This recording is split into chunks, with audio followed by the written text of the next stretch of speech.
It's my honor to introduce today's guest speaker, Reverend Brian Akers. Reverend Brian has been involved in our philosophy and movement since the age of 12.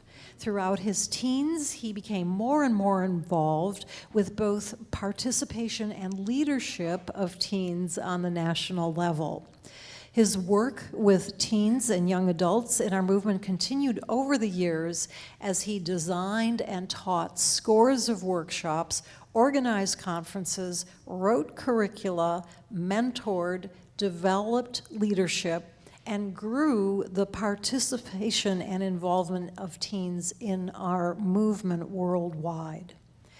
In working with teens, Reverend Brian had to present our spiritual philosophy clearly, simply, and practically, an approach and skill that now benefits audiences of all ages. It is in 2014 that Reverend Brian Akers was enthusiastically welcomed by the Columbia Center for Spiritual Living in Columbia, Maryland, as their senior spiritual leader. And today, would you please join me in enthusiastically welcoming him here to Santa Rosa?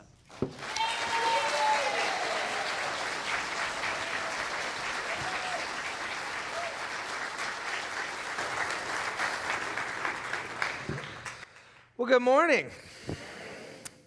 My name is Reverend Brian Akers. I'm actually a Californian. Yeah, so this is a bit of a homecoming for me. 34 years, born and raised. I accepted my letter of call in 2014 to go to Maryland. If you come out to Maryland, I'll show you a great time out there. It is a fantastic and beautiful place, but this is a bit of a homecoming for me to be back in California speaking to you all today. And so thank you for having me, and thank you for bringing me out here.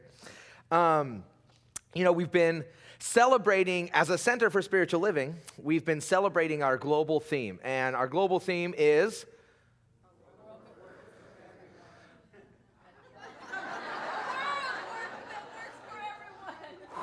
Wow.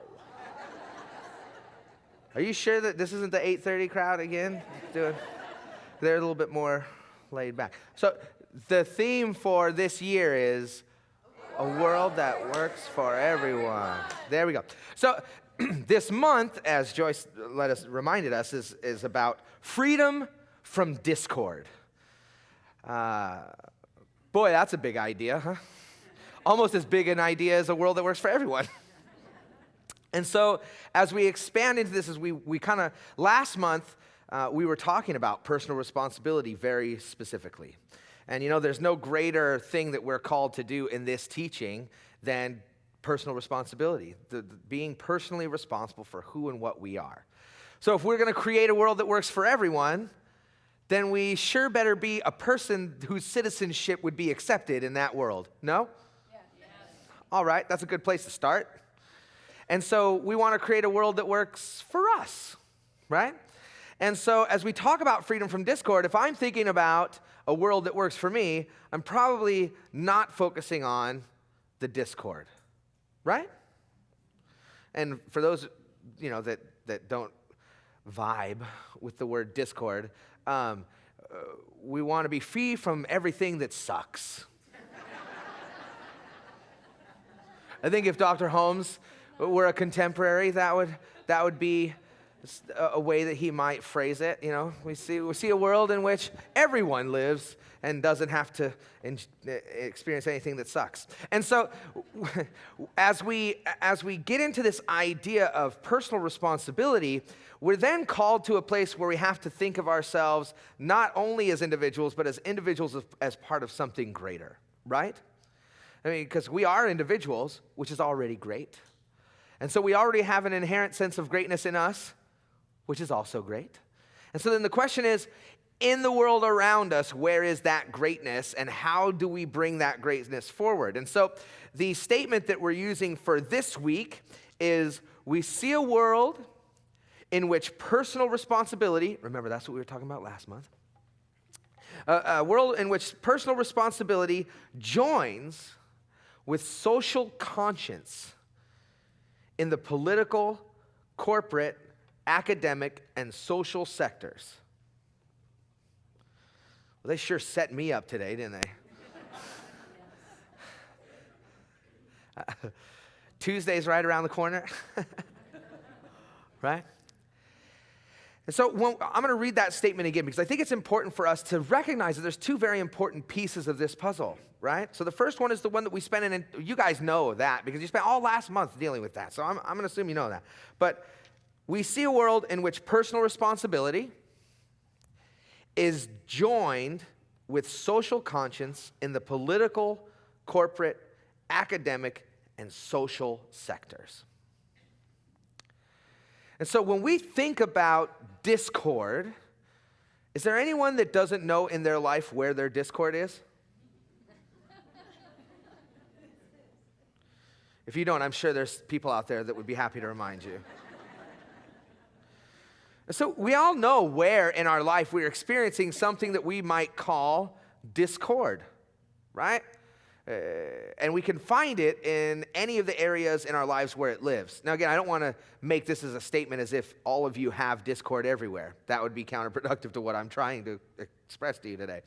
But to know that in any one of those sectors, whether it's political, whether it's social, whether it's corporate, no matter where, whether it's academic, that in those areas, when we have areas where we feel like it's not good, we know where those areas are. Yes? So we're not going to get into the process of finding out what's messed up. You know, that's a thing that a lot of people get stuck in, is the endeavor to find all the boo-boos. What's broken? Let's go find all the broken stuff. Right? This is a good use of my time. I'm going to find out everywhere in my life that I have discord, and then I'm going to pile them all up in a neat little pile, and then every time I meet someone, I'm going to go, look, I found everything that's horrible in my life. Right? Nobody lives like that, though, right? None of you guys know that person, right? Okay, all right, good. I just want to make sure I know who I'm speaking to.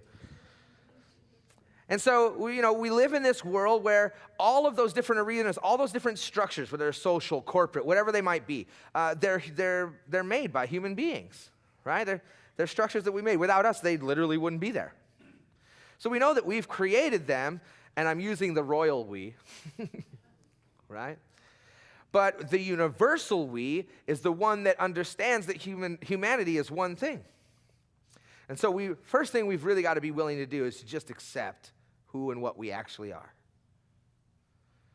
We are these amazing and profound, intelligent creatures of God, or spirit, whatever you choose to call it, that have the ability to create these immense, beautiful, complex systems and structures like it was whatever.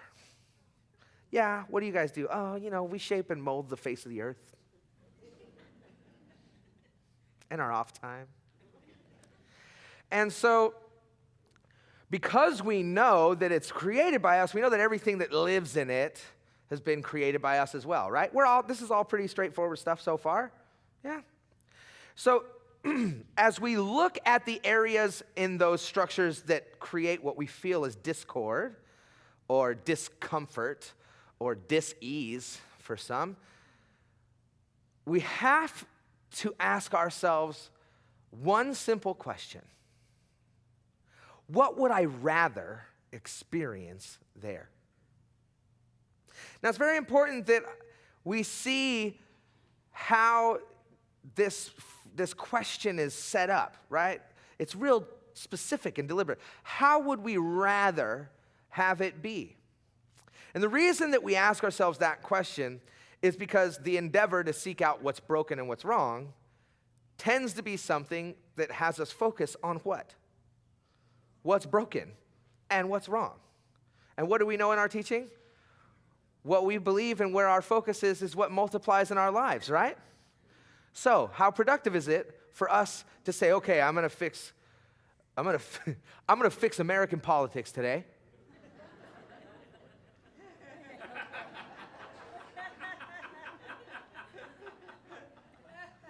I'm going to tell you what's wrong with the American political system, which no one has ever tried to do.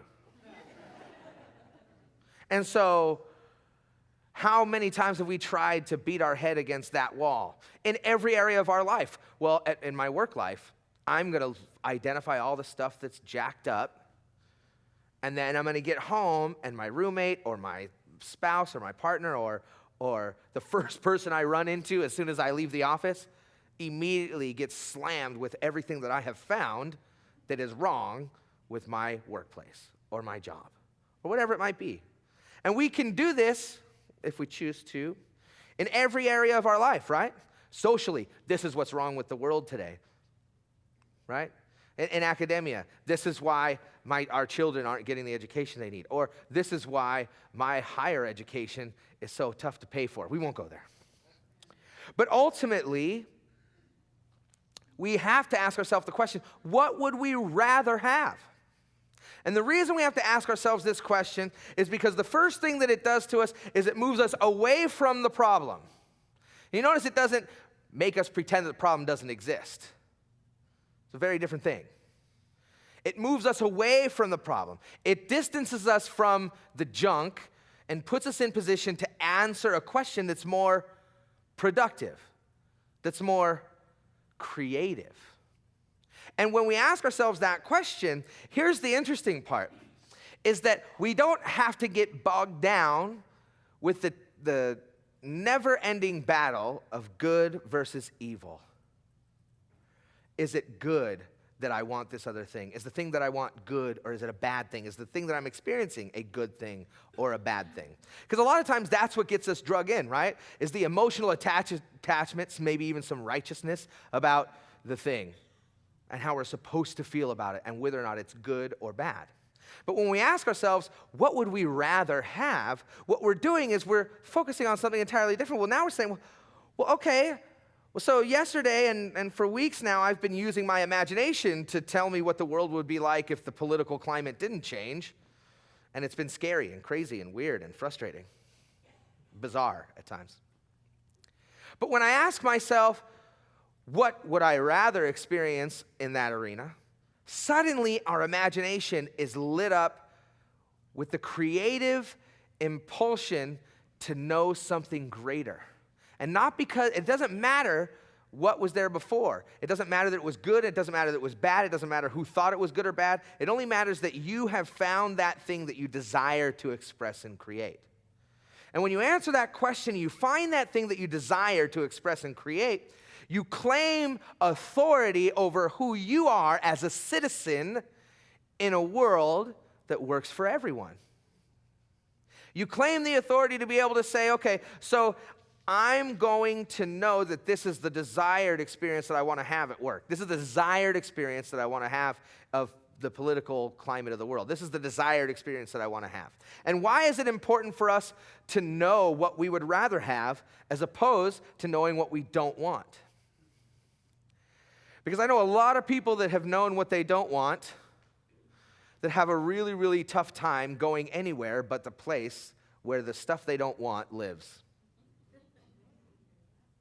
How are you going to draw a roadmap to a place that you want if you haven't taken the time to find it on the map in the first place? And so when we talk about taking that personal responsibility and joining it with a social conscience in political and social arenas, we have to stop doing what we're doing. If you find an area in one of those places where you sense some idea of discord, that sense of discord has only one home. Do you know where it is? It's in you. It literally has only one home, and that home is inside of you.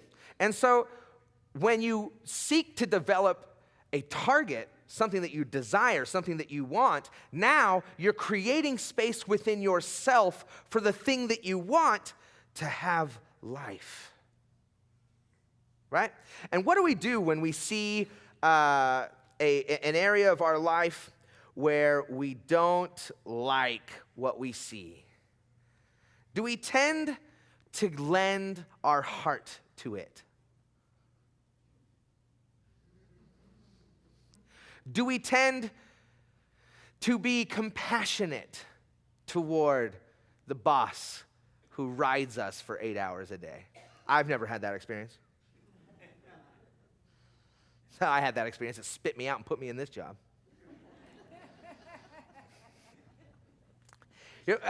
How do we react when someone is like got that vein that like whenever you talk about politics with that one person and their forehead like wrinkles in and their eyes like bug out, right? Who do we bring to that conversation? Us. Who do we bring? How do we show up? Who are we in the midst of our discord? And there are those who have put the time and energy and effort into being what they desire to be. But here's the thing, even that question is not as good as the first one. Who are you now in those situations? That's not the best question. The reason that's not the best question is because if you ask that question, you're going to find out what you already knew. You know what it's like to be who you've currently been in those circumstances, and what are you experiencing? Discord, right? But like Dr. Holmes says in our quote that we read this morning, there is a time that we assume that every single living human being will be free of discord. Do you know what that would almost look like? It almost would look like a world that works for everyone, don't you think? And so to ask ourselves that question, well, who am I being in political conversations? And who am I being at this job that I despise? And who am I being working on these social issues where I see that there's an enemy out there that's oppressing people? Even the language, the posture, the position that we take sometimes, right? Around what we're being called to do. How often are we fighting for peace?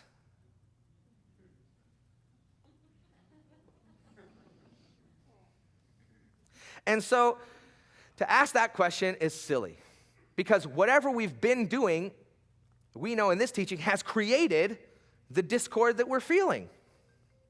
And so we don't need to ask that question either. Wow, we're making this pretty easy, huh? And so then we have to look deeper into the original question, which is what do we desire to experience there? And so, sorry. It's my favorite ringtone. So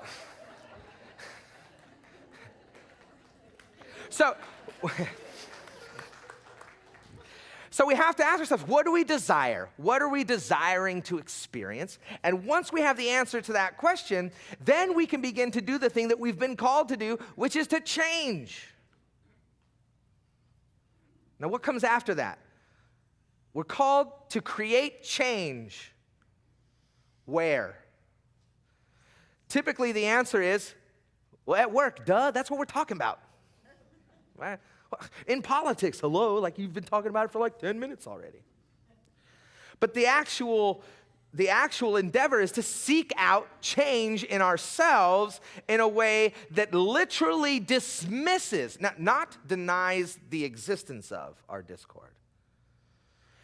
There is a measure of ignorance that we mistakenly allow ourselves to fall into if we literally try and deny that an experience that we know for a fact is occurring is in fact occurring.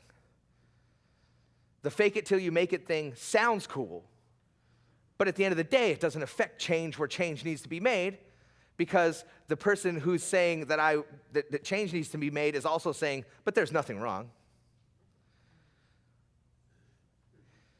This may challenge some of what you've believed or thought about the way that this thing works. But that's okay. That's okay. Because we can reconcile that with one simple question. What would you rather be experiencing in the world?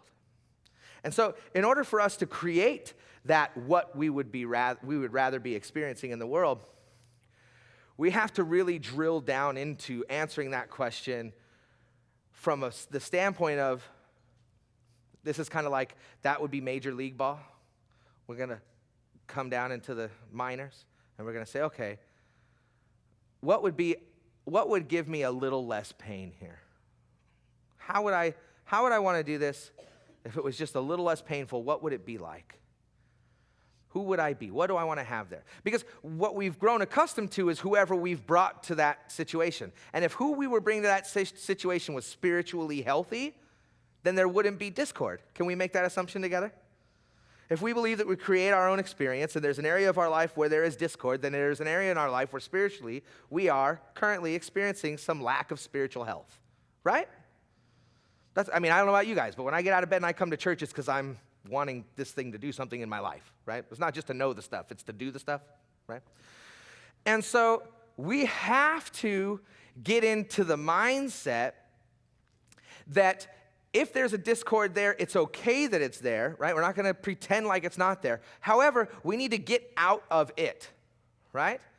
And boy, isn't it, we're talking about concepts of politics and social justice and things of that nature. How great is it that we, had that song this morning that was inspired by Dr. King's statement. Darkness cannot cast out darkness. Only light can do that, right? Hate cannot cast out hate. Only love can do that. And so when we look at the areas of our lives and we want to join our personal responsibility with the way that we experience and see and contribute to the world on a political and a corporate and a social standpoint, we've got to really suck it up.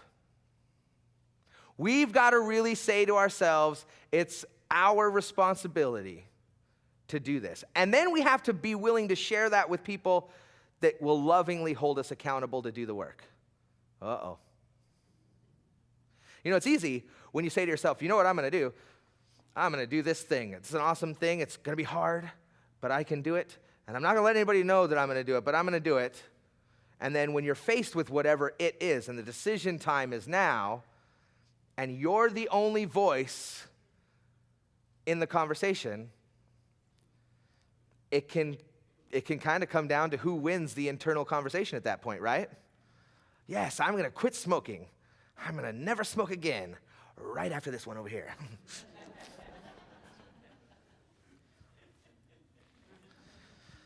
Right? When we set a goal for ourselves, it's important for us to rally those who will know the truth with us. Now, a lot of times they say for us, and I'm not a fan of saying for us only because can I know something for you? You've got to know it. However, if you tell me what you want to know, you come to me and you say, you know what, Reverend Brian, I want to know that every time that I am listening to or a part of a political conversation, that the way that I react to it is with loving kindness, patience, and compassion. If you tell me that, I can't know it for you, but I can know it with you. So that way, the next time I'm standing next to you or the next time I'm stalking your social media page,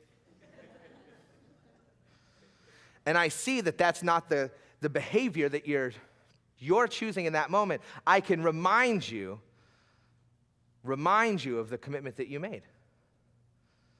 But what's interesting about that is that how often does the reminder set off the same alarm? Right? Maybe sometimes, right? So as spiritual kin, we have to be accountable to each other in principles that we've agreed are the principles that we operate on.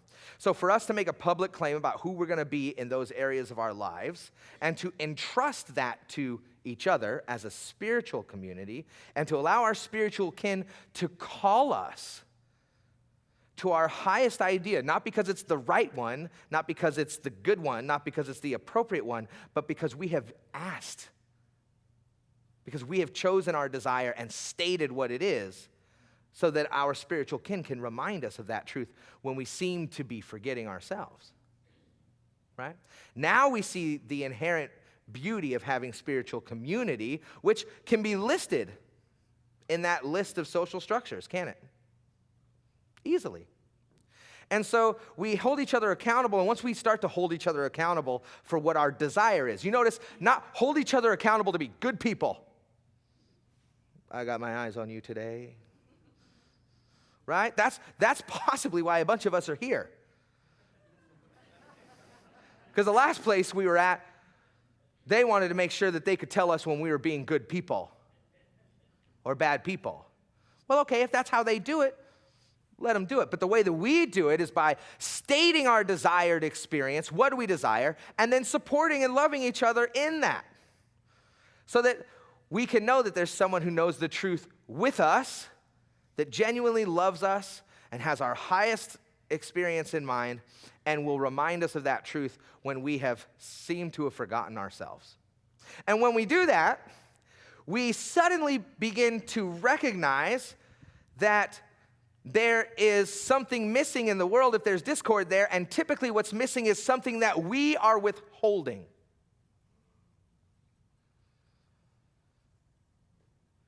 If there's not enough love in your workplace, and you are not choosing to be more lovely to every person despite how they treat you, then you have forgotten your responsibility, your personal responsibility to the people of your workplace. That's right. When we see that there is a need, and for whatever reason we conjure up, we choose to withhold the antidote, how can we, it's madness. It's crazy. It's literal craziness, right? And we're all kind of crazy, so it's okay. We're not being judgmental about it, but we're being aware. We're being aware that if we want more kindness in the way that corporations make decisions, and when my company is choosing not to be kind, and when my boss is being unkind, and we choose to withhold our own kindness and our own compassion, in those moments, we have contributed to the discord. We have seen what we think sucks, and we have added suction.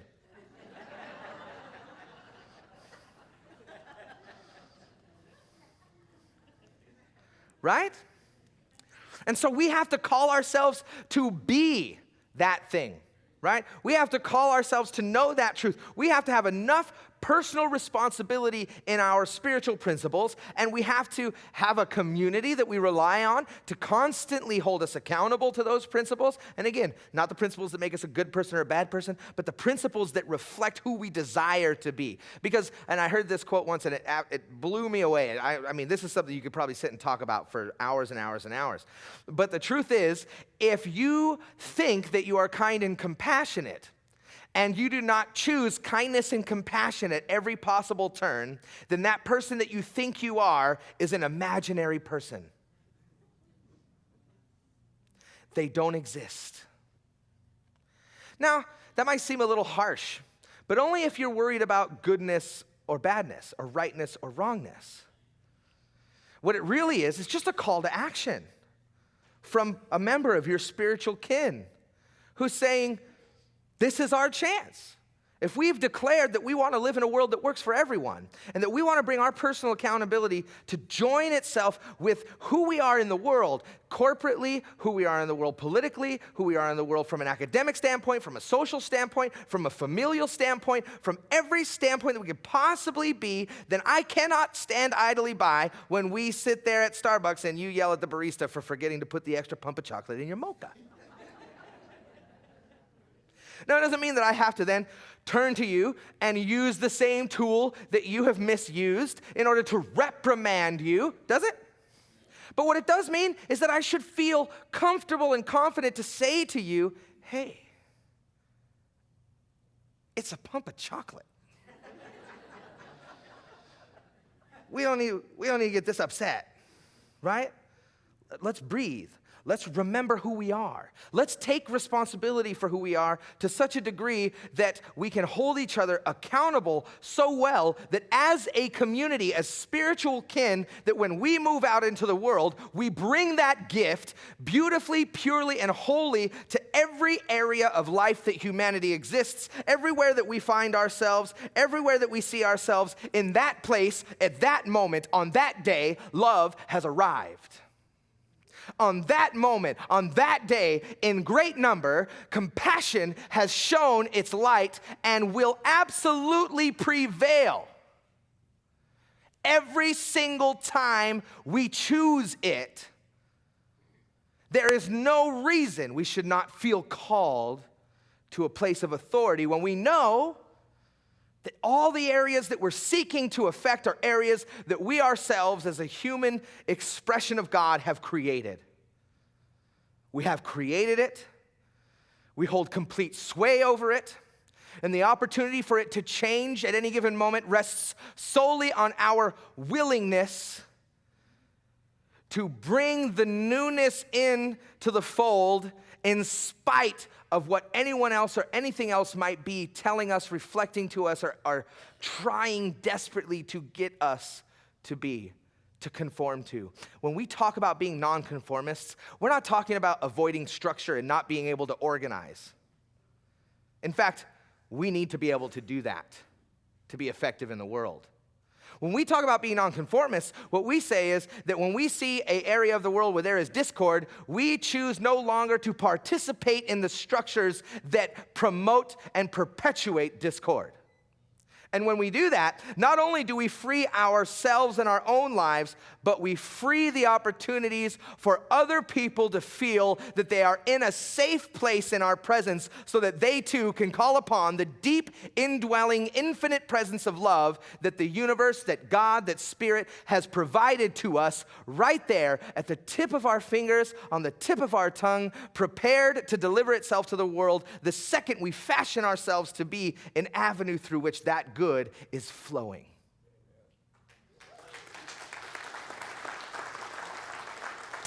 And so today and this week, I invite you to become accountable to one another, to become responsible for yourself, and to know this truth so clearly and so divinely that Santa Rosa is literally being transformed by your presence. That every political interaction, that every social action, that every single human interaction in this city is now absolutely encompassed with and infused with your compassion, your love, and your deep desire to express a world that works for everyone. Please join me in this affirmative prayer. Because what we know is that God is all there is. We call it spirit, we call it the universe, we call it whatever the heck we want to call it that reminds us the truth that there's only one thing, just one, just one, just one. And as we know this one thing, we recognize it at the infinite wellspring of love, of joy, of peace, of unity, of power, and the very presence of goodness everlasting. And because we know that it is all that there is, we assume and accept and know that it is all we are. That each and every single one of us is inspired, empowered, emboldened to be a greater, more powerful avenue through which this goodness is flowing right now. And not because it's right or wrong or good or bad, but because our very presence here, our very existence in this prayer, the very essence of our soul being present in this moment has declared that this is what we desire. And together, we claim that desire by simply delivering it, and not just with our words, but with a deep inner knowing of its truth and the great and powerful commitment to express it and to share it and to make it manifest as us right now. And so we give thanks for each other, we give thanks for this teaching, we give thanks for this opportunity to share together in our spiritual kinship in such a way that we fully and completely, unabashedly accept this truth as already so. We accept that it is already happening. And so we simply surrender it unto the law. We deliver it unto the law, knowing that we don't need to willfully go out and force the world to be controlled into a world that works for everyone. That by this prayer and by every prayer that we speak and by every word that we speak and by every moment that we embody God, we are the embodiment of an understanding that the law takes and demonstrates in an even greater and more powerful way than we could possibly have imagined ourselves. And the end result of that is a complete and total freedom of discord. And what we know of it is that we call it forth now as a world that works for everyone. And together we say, and so it is. Amen. Thank you.